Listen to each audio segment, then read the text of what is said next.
ಎಲ್ಲರಿಗೂ ನಮಸ್ಕಾರ ಸ್ನೇಹಿತರೆ. ಜ್ಯೋತಿಷದ ಪ್ರಕಾರ ಜೂನ್ ತಿಂಗಳಲ್ಲಿ ಮೇಷರಾಶಿಯವರ ವೃತ್ತಿ, ವೈಯಕ್ತಿಕ, ಆರ್ಥಿಕ ಸ್ಥಿತಿ, ಕೌಟುಂಬಿಕ ಜೀವನ ಹಾಗೂ ಪ್ರೀತಿಯ ಜೀವನ ಹೇಗಿರಲಿದೆ, ಈ ವಿಷಯಗಳನ್ನು ಗಮನದಲ್ಲಿಟ್ಕೊಂಡು ಮೇಷರಾಶಿಯವರಿಗೆ ಜೂನ್ ತಿಂಗಳು ಹೇಗಿರಲಿದೆ ಎನ್ನುವುದರ ರಾಶಿಫಲ ನೋಡೋಣ ಬನ್ನಿ. ಅದಕ್ಕೂ ಮುಂಚೆ ನೀವಿನ್ನು ಚಾನಲ್ಗೆ ಸಬ್ಸ್ಕ್ರೈಬ್ ಆಗಿಲ್ಲ ಅಂದರೆ ಈಗಲೇ ಸಬ್ಸ್ಕ್ರೈಬ್ ಆಗಿ, ಹಾಗೆ ವಿಡಿಯೋಗೆ ಲೈಕ್ ಮಾಡಿ, ವಿಡಿಯೋ ಸ್ಕಿಪ್ ಮಾಡದೆ ಕೊನೆ ತನಕ ನೋಡಿ. ಮೇಷರಾಶಿಯ ಜೂನ್ ತಿಂಗಳ ಮಾಸ ಭವಿಷ್ಯ. ಆರ್ಥಿಕ ಸ್ಥಿತಿ. ಜೂನ್ ತಿಂಗಳು ಮೇಷರಾಶಿಗೆ ಸೇರಿದ ಜನರ ಆರ್ಥಿಕ ಸ್ಥಿತಿ ಉತ್ತಮವಾಗಿರಲಿದೆ. ಆರ್ಥಿಕ ವಿಷಯವಾಗಿ ಮೇಷರಾಶಿಗೆ ಸೇರಿದ ಜನರಿಗೆ ಶುಭವಾಗಿರುವುದು. ಈ ರಾಶಿಗೆ ಸೇರಿದ ಜನರು ಈ ತಿಂಗಳಲ್ಲಿ ಉತ್ತಮವಾದ ಫಲಗಳನ್ನು ಪಡೆಯುವರು. ಈ ತಿಂಗಳಿನಲ್ಲಿ ನೀವು ನಿಮ್ಮ ಆರ್ಥಿಕ ಸ್ಥಿತಿಗೆ ಸಂಬಂಧಿಸಿದಂತೆ ಕೆಲವು ಉತ್ತಮ ಬದಲಾವಣೆಗಳನ್ನು ನೋಡಬಹುದಾಗಿದೆ. ಇದರಿಂದಾಗಿ ನೀವು ಆರ್ಥಿಕವಾಗಿ ಸಾಕಷ್ಟು ಲಾಭವನ್ನು ಈ ಸಮಯದಲ್ಲಿ ಪಡೆಯಬಹುದಾಗಿದೆ. ಈ ಅವಧಿಯಲ್ಲಿ ಮೇಷರಾಶಿಗೆ ಸೇರಿದ ಜನರು ವಿದೇಶದಿಂದ ಹಣವನ್ನು ಪಡೆಯಬಹುದಾಗಿದೆ. ಇದರಿಂದಾಗಿ ನೀವು ಮನೆಯ ಅಗತ್ಯಗಳನ್ನು ಪೂರೈಸುವಿರಿ. ಮೊದಲ 3 ತಿಂಗಳು ನಿಮ್ಮ ಖರ್ಚುಗಳು ಸಾಕಷ್ಟು ಹೆಚ್ಚಾಗುವುದರಿಂದ ನೀವು ಆರ್ಥಿಕವಾಗಿ ಕೆಲ ಸಮಸ್ಯೆಗಳನ್ನು ಎದುರಿಸಬಹುದು. ಆದರೆ ಜೂನ್ ತಿಂಗಳ ನಂತರ ಅದೃಷ್ಟದ ಸಂಪೂರ್ಣ ಬೆಂಬಲವನ್ನು ನೀವು ಪಡೆಯುವುದರಿಂದ ಮೇಷರಾಶಿಗೆ ಸೇರಿದ ಜನರ ಆರ್ಥಿಕ ಜೀವನವು ಸುಧಾರಿಸಲು ಆರಂಭವಾಗುತ್ತದೆ. ನಿಮಗೆ ಆರ್ಥಿಕವಾಗಿ ಸಾಕಷ್ಟು ಉತ್ತಮ ಫಲಗಳು ಲಭಿಸುವುದು. ಇದರಿಂದಾಗಿ ಕೊನೆಯಲ್ಲಿ ನೀವು ಆರ್ಥಿಕವಾಗಿ ಸಾಕಷ್ಟು ಬಲದಿಂದಿರುವಿರಿ. ನಿಮಗೆ ನಿಮ್ಮ ಹಿರಿಯರಿಂದ ಈ ಅವಧಿಯಲ್ಲಿ ಶುಭ ಸುದ್ದಿ ಲಭಿಸುವ ಯೋಗವಿದೆ. ಪಿತ್ರಾರ್ಜಿತ ಆಸ್ತಿಗೆ ಸಂಬಂಧಿಸಿದಂತೆ ಮೇಷರಾಶಿಗೆ ಸೇರಿದ ಜನರು ಸಾಕಷ್ಟು ಲಾಭವನ್ನು ಪಡೆಯುವ ಸಂಭವವಿದೆ. ವೈವಾಹಿಕ ಜೀವನ. ಮೇಷರಾಶಿಗೆ ಸೇರಿದ ಜನರಿಗೆ ಈ ತಿಂಗಳ ವೈವಾಹಿಕ ಜೀವನಕ್ಕೆ ಸಂಬಂಧಿಸಿದಂತೆ ಸಾಧಾರಣವಾಗಿರಲಿದೆ.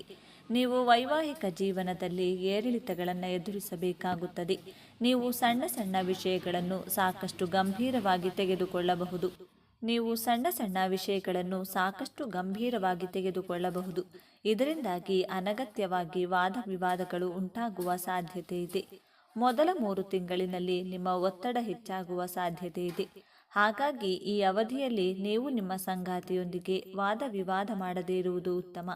ಈ ತಿಂಗಳಿನಲ್ಲಿ ಗ್ರಹಗಳು ತನ್ನ ಸಂಚಾರವನ್ನು ಮಾಡಲಿವೆ. ಹಾಗಾಗಿ ನೀವು ನಿಮ್ಮ ಸಂಬಂಧದಲ್ಲಿ ಸ್ವಲ್ಪ ಸುಧಾರಣೆಯನ್ನು ನೋಡಬಹುದಾಗಿದೆ.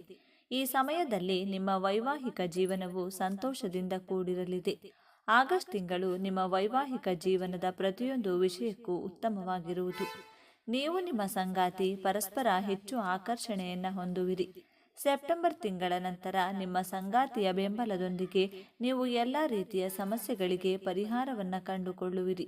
ಹಾಗಾಗಿ ನೀವು ಯಾವುದೇ ರೀತಿಯ ಸಣ್ಣ ವಿಷಯಗಳನ್ನು ನಿರ್ಲಕ್ಷಿಸಬೇಡಿ.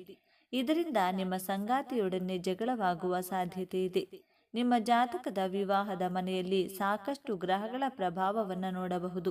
ಇದರಿಂದಾಗಿ ನೀವು ನಿಮ್ಮ ವೈವಾಹಿಕ ಜೀವನದಲ್ಲಿ ಸ್ವಲ್ಪ ತೊಂದರೆಗಳನ್ನು ಎದುರಿಸಬೇಕಾಗಬಹುದು. ಪ್ರೇಮ ಜೀವನ. ಮೇಷರಾಶಿಗೆ ಸೇರಿದ ಜನರಿಗೆ ಈ ತಿಂಗಳು ಪ್ರೀತಿಯ ಜೀವನಕ್ಕೆ ಸಂಬಂಧಿಸಿದಂತೆ ಅತ್ಯಂತ ಶುಭವಾಗಿರುವುದು. ಈ ಅವಧಿಯು ಮೇಷರಾಶಿಗೆ ಸೇರಿದ ಜನರಿಗೆ ಬಹಳ ವಿಶೇಷವಾಗಿರಲಿದೆ. ಈ ಅವಧಿಯಲ್ಲಿ ಮೇಷರಾಶಿಗೆ ಸೇರಿದ ಜನರು ವಿಶೇಷ ವ್ಯಕ್ತಿಯನ್ನ ಭೇಟಿಯಾಗುವ ಸಂಭವವಿದೆ. ಹಾಗೆ ಪ್ರೇಮ ನಿವೇದನೆಯನ್ನ ಮಾಡಬೇಕೆಂದಿರುವ ಜನರಿಗೆ ಉತ್ತಮವಾದ ಸಮಯವಾಗಿರುವುದು. ಹಾಗಾಗಿ ನಿಮ್ಮ ಪ್ರೀತಿಯನ್ನ ನಿಮ್ಮ ಸಂಗಾತಿಗೆ ಹೇಳಿಕೊಳ್ಳಬಹುದಾಗಿದೆ. ಸೆಪ್ಟೆಂಬರ್ ತಿಂಗಳಿನಿಂದ ನವೆಂಬರ್ ತಿಂಗಳ ಅವಧಿಯು ಮೇಷರಾಶಿಗೆ ಸೇರಿದ ಜನರ ಪ್ರೀತಿಯ ಜೀವನಕ್ಕೆ ಸಂಬಂಧಿಸಿದಂತೆ ಸಾಧಾರಣವಾಗಿರುವುದು. ಈ ಅವಧಿಯಲ್ಲಿ ನೀವು ನಿಮ್ಮ ಸಂಗಾತಿಯೊಂದಿಗೆ ಅತ್ಯುತ್ತಮವಾದ ಸಮಯವನ್ನು ಕಳೆಯುವುದರೊಂದಿಗೆ ನಿಮ್ಮಿಬ್ಬರ ಸಂಬಂಧ ಇನ್ನಷ್ಟು ಬಲಗೊಳ್ಳುವುದು. ಆದರೆ ನೀವು ಈ ಅವಧಿಯಲ್ಲಿ ಸ್ವಲ್ಪ ಎಚ್ಚರಿಕೆಯಿಂದ ಇರುವುದು ಉತ್ತಮ. ಮೇಷರಾಶಿಗೆ ಸೇರಿದ ಜನರು ತಮ್ಮ ಸಂಗಾತಿಯೊಂದಿಗೆ ಅನಗತ್ಯ ವಿಚಾರಗಳಿಗೆ ವಾದ ವಿವಾದ ಅಥವಾ ಜಗಳಗಳನ್ನು ಮಾಡುವುದನ್ನು ತಪ್ಪಿಸಬೇಕು. ಈ ಅವಧಿಯಲ್ಲಿ ನೀವು ಶಾಂತ ರೀತಿಯಲ್ಲಿರುವ ಮೂಲಕ ನಿಮ್ಮ ಸಂಗಾತಿಯ ಮಾತುಗಳನ್ನು ಮತ್ತು ಅರ್ಥ ಮಾಡಿಕೊಳ್ಳುವುದು ಉತ್ತಮ. ಕೊನೆಯ ತಿಂಗಳು ಅಂದರೆ ಡಿಸೆಂಬರ್ನಲ್ಲಿ ನೀವು ನಿಮ್ಮ ಪ್ರೀತಿಯ ಜೀವನದಲ್ಲಿ ಹೊಸ ಉತ್ಸಾಹವನ್ನು ನೋಡುವಿರಿ. ಏಕೆಂದರೆ ಬುಧ ಗ್ರಹವು ನಿಮ್ಮ ಜಾತಕದಲ್ಲಿ ಅತ್ಯುತ್ತಮವಾದ ಸ್ಥಾನದಲ್ಲಿರುವನು. ಹಾಗಾಗಿ ನಿಮ್ಮ ಪ್ರೀತಿಯ ಜೀವನದಲ್ಲಿ ರೊಮ್ಯಾನ್ಸ್ ಹೆಚ್ಚಾಗಲಿದೆ. ಇದರಿಂದಾಗಿ ನೀವು ನಿಮ್ಮ ಸಂಗಾತಿಯೊಂದಿಗೆ ಅತ್ಯುತ್ತಮವಾದ ಕ್ಷಣಗಳನ್ನು ಕಳೆಯುವುದರೊಂದಿಗೆ ನಿಮ್ಮ ಜೀವನವು ಸುಖಮಯವಾಗಿರುವುದು. ವೃತ್ತಿ ಜೀವನ. ಮೇಷರಾಶಿಗೆ ಸೇರಿದ ಜನರು ವೈಯಕ್ತಿಕ ಜೀವನಕ್ಕೆ ಸಂಬಂಧಿಸಿದಂತೆ ಮಿಶ್ರ ಫಲವನ್ನು ಪಡೆಯುವಿರಿ. ಆರಂಭವು ನಿಮ್ಮ ವೃತ್ತಿ ಜೀವನದಲ್ಲಿ ಸಾಕಷ್ಟು ಏರಿಳಿತಗಳನ್ನು ತರಬಹುದಾಗಿದೆ. ಕೆಲವು ಪರಿಸ್ಥಿತಿಯಲ್ಲಿ ನೀವು ವೃತ್ತಿ ಜೀವನಕ್ಕೆ ಸಂಬಂಧಿಸಿದಂತೆ ಸಾಕಷ್ಟು ಕಠಿಣ ಪರಿಶ್ರಮದ ನಂತರವೂ ಉತ್ತಮ ಫಲಗಳನ್ನು ಪಡೆಯದೇ ಇರಬಹುದು. ನಿಮ್ಮ ಕಠಿಣ ಪರಿಶ್ರಮದಿಂದಾಗಿ ನೀವು ಮಾನಸಿಕವಾಗಿ ಹೆಚ್ಚು ಒತ್ತಡಕ್ಕೆ ಒಳಗಾಗುವ ಸಾಧ್ಯತೆ ಇದೆ. ಈ ಅವಧಿಯಲ್ಲಿ ಮೇಷರಾಶಿಗೆ ಸೇರಿದ ಜನರು ತಮ್ಮ ಜೀವನದಲ್ಲಿ ಆಲಸ್ಯವನ್ನು ಹೊಂದುವ ಸಾಧ್ಯತೆ ಇದೆ. ಹಾಗಾಗಿ ನಿಮ್ಮ ಸಹೋದ್ಯೋಗಿಗಳು ಮತ್ತು ಹಿರಿಯ ಅಧಿಕಾರಿಗಳು ನಿಮ್ಮ ಮೇಲೆ ಕೋಪಗೊಳ್ಳುವ ಸಂಭವವಿದೆ. ನಿಮ್ಮ ಯಾವುದೇ ಸಣ್ಣ ಕೆಲಸದಲ್ಲಿ ನೀವು ಅತ್ಯಂತ ಹೆಚ್ಚಿನ ಅಡೆತಡೆಗಳನ್ನು ಎದುರಿಸಬೇಕಾಗುತ್ತದೆ. ಹಾಗಾಗಿ ನೀವು ಯಾವುದೇ ಹೊಸ ಕೆಲಸವನ್ನು ಪ್ರಾರಂಭಿಸುವ ಮೊದಲು ಸರಿಯಾಗಿ ಯೋಚನೆ ಮಾಡುವುದು ಒಳ್ಳೆಯದು. ಉತ್ತಮ ಯೋಜನೆಗಳೊಂದಿಗೆ ನೀವು ನಿಮ್ಮ ಹೊಸ ಕೆಲಸವನ್ನು ಆರಂಭಿಸುವುದರಿಂದ ನಿಮಗೆ ಶುಭ ಫಲಗಳ ಪ್ರಾಪ್ತಿಯಾಗುವುದು. ಸೆಪ್ಟೆಂಬರ್ ತಿಂಗಳ ನಂತರ ನಿಮ್ಮ ಪರಿಸ್ಥಿತಿಯು ಸುಧಾರಣೆಯನ್ನು ಹೊಂದಲಿದೆ. ಈ ಅವಧಿಯಲ್ಲಿ ನೀವು ಯಶಸ್ಸು ಗಳಿಸಲು ಉತ್ತಮವಾದ ಅವಕಾಶಗಳನ್ನು ಪಡೆಯುವಿರಿ. ಇದರೊಂದಿಗೆ ನಿಮ್ಮ ಕೆಲಸದಿಂದಾಗಿ ಸಮಾಜದಲ್ಲಿ ನಿಮ್ಮ ಗೌರವ ಮತ್ತು ಖ್ಯಾತಿಯಲ್ಲಿ ಸಾಕಷ್ಟು ಹೆಚ್ಚಳವನ್ನು ನೋಡಬಹುದಾಗಿದೆ. ಕೆಲಸವನ್ನು ಮಾಡುವ ಮೇಷರಾಶಿಗೆ ಸೇರಿದ ಜನರು ಜೂನ್ ತಿಂಗಳಿನಿಂದ ಆಗಸ್ಟ್ ಮಧ್ಯದವರೆಗೆ ಅತ್ಯುತ್ತಮವಾದ ಫಲಗಳನ್ನು ಪಡೆಯುವ ಸಂಭವವಿದೆ. ಶಿಕ್ಷಣ: ಮೇಷರಾಶಿಗೆ ಸೇರಿದ ಜನರು ಸಾಕಷ್ಟು ಕಠಿಣ ಪರಿಶ್ರಮ ಮಾಡಬೇಕಾಗುತ್ತದೆ. ಜೂನ್ನಲ್ಲಿ ಶಿಕ್ಷಣಕ್ಕೆ ಸಂಬಂಧಿಸಿದಂತೆ ನಿಮ್ಮ ಪರಿಸ್ಥಿತಿ ಸುಧಾರಿಸಲಿದೆ. ಈ ಅವಧಿಯಲ್ಲಿ ಉನ್ನತ ಶಿಕ್ಷಣಕ್ಕಾಗಿ ಪ್ರಯತ್ನ ಪಡುತ್ತಿರುವವರಿಗೆ ಶುಭ ಫಲಗಳ ಪ್ರಾಪ್ತಿಯಾಗುವ ಸಂಭವವಿದೆ. ಈ ಸಮಯದಲ್ಲಿ ನೀವು ಶಿಕ್ಷಣಕ್ಕೆ ಸಂಬಂಧಿಸಿದಂತೆ ಶುಭ ಸುದ್ದಿಯನ್ನು ಪಡೆಯುವ ಯೋಗವಿದೆ.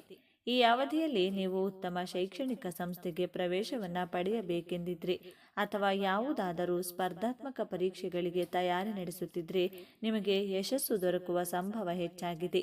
ಮೇಷರಾಶಿಗೆ ಸೇರಿದ ಜನರು ವಿದೇಶದಲ್ಲಿ ಓದಬೇಕೆಂದು ಪ್ರಯತ್ನವನ್ನು ಪಡುತ್ತಿದ್ದರೆ ಈ ತಿಂಗಳಿನ ನಂತರ ನಿಮಗೆ ಯಶಸ್ಸು ದೊರಕುವ ಸಂಭವ ಹೆಚ್ಚಾಗಿದೆ. ಸೆಪ್ಟೆಂಬರ್ ತಿಂಗಳವರೆಗಿನ ಅವಧಿಯಲ್ಲಿ ಮೇಷರಾಶಿಗೆ ಸೇರಿದ ವಿದ್ಯಾರ್ಥಿಗಳಿಗೆ ಸರ್ಕಾರಿ ಉದ್ಯೋಗಕ್ಕೆ ಸಂಬಂಧಿಸಿದಂತೆ ಉತ್ತಮ ಅವಕಾಶಗಳು ದೊರಕುವ ಸಂಭವವಿದೆ. 2025 ಸೆಪ್ಟೆಂಬರ್ ತಿಂಗಳಿನಲ್ಲಿ ನಿಮ್ಮ ಜಾತಕದಲ್ಲಿ ಪ್ರಮುಖವಾದ ಗ್ರಹಗಳು ಉತ್ತಮ ಸ್ಥಾನದಲ್ಲಿರುವುದು. ಹಾಗಾಗಿ ಈ ಅವಧಿಯಲ್ಲಿ ನೀವು ಶಿಕ್ಷಣಕ್ಕೆ ಸಂಬಂಧಿಸಿದಂತೆ ಯಶಸ್ಸನ್ನು ಪಡೆಯುವ ಸಂಭವವಿದೆ. ಆರೋಗ್ಯಕ್ಕೆ ಸಂಬಂಧಿಸಿದಂತೆ ಮೇಷರಾಶಿಗೆ ಸೇರಿದ ಜನರಿಗೆ ಮಿಶ್ರವಾಗಿರುವುದು. ಏಕೆಂದರೆ ಗ್ರಹಗಳ ಸಂಚಾರದಿಂದಾಗಿ ಈ ರಾಶಿಗೆ ಸೇರಿದ ಜನರಿಗೆ ದೈಹಿಕವಾಗಿ ಕೆಲವು ನೋವುಗಳು ಉಂಟಾಗುವ ಸಾಧ್ಯತೆ ಇದೆ. ಸಣ್ಣ ಪುಟ್ಟ ದೈಹಿಕ ಸಮಸ್ಯೆಗಳಿಂದಾಗಿ ನೀವು ಜೀರ್ಣಕ್ರಿಯೆಗೆ ಸಂಬಂಧಿಸಿದಂತೆ ಕೆಲವು ಸಮಸ್ಯೆಗಳನ್ನು ಎದುರಿಸಬೇಕಾಗಬಹುದು. ಇದರೊಂದಿಗೆ ಈ ತಿಂಗಳ ಮಧ್ಯದಿಂದ ಆಗಸ್ಟ್ವರೆಗಿನ ಅವಧಿಯಲ್ಲಿ ನೀವು ಹೊಟ್ಟೆಗೆ ಸಂಬಂಧಿಸಿದ ಸಮಸ್ಯೆಗಳನ್ನು ಎದುರಿಸುವಿರಿ. ಈ ಅವಧಿಯಲ್ಲಿ ನೀವು ಯಾವುದೇ ರೀತಿಯ ಹೊಟ್ಟೆಗೆ ಸಂಬಂಧಿಸಿದ ಸಮಸ್ಯೆಗಳನ್ನು ನಿರ್ಲಕ್ಷಿಸಬೇಡಿ. ಈ ಅವಧಿಯಲ್ಲಿ ನೀವು ಹೊಟ್ಟೆಗೆ ಸಂಬಂಧಿಸಿದಂತೆ ತೊಂದರೆಗಳನ್ನು ಎದುರಿಸುತ್ತಿದ್ದರೆ ನೀವು ವೈದ್ಯರ ಸಲಹೆಯನ್ನು ಪಡೆಯುವುದು ಉತ್ತಮ.